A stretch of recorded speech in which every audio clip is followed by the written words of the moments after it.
Our series Earth 365 looks at issues affecting the health of our planet 365 days a year. And later today, on this day, President Biden will travel to Egypt for the UN Climate Conference. Big question there is, who should pay for the devastation already caused by climate change? That issue high on the agenda.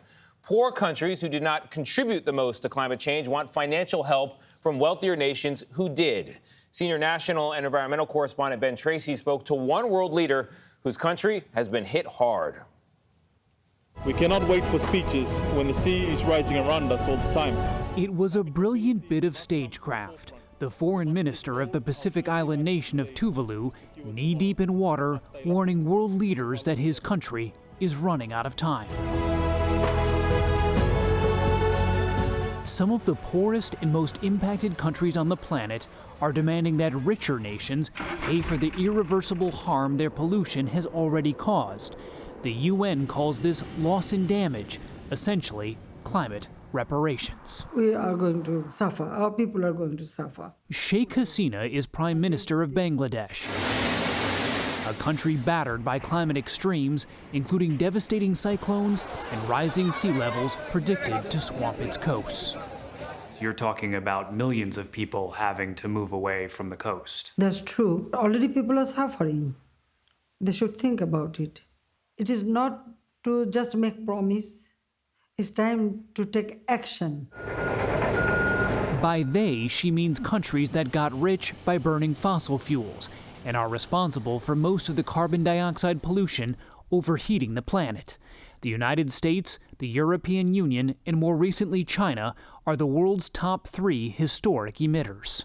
It is their duty, what I feel. This is their duty. Yeah, it is their duty to assist because they are responsible for it. We don't do any emission, but we are sufferers.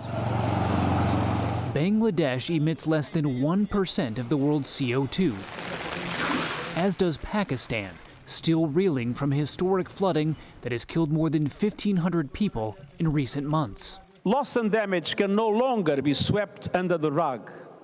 It is a moral imperative. The UN Secretary General says the world's wealthiest nations need to do more.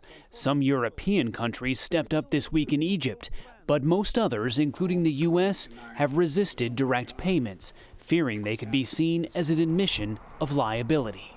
The word compensation has all kind of loaded implications. U.S. climate envoy John Kerry recently defended U.S. opposition while saying he's open to discussions. So how this works is trickier than meets the eye.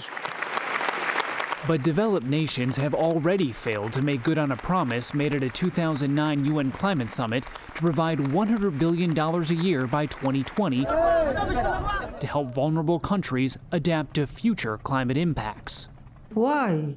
Why they are neglecting us? Prime Minister Hasina says wealthy countries can't just focus on the energy of the future without paying for the sins of the past.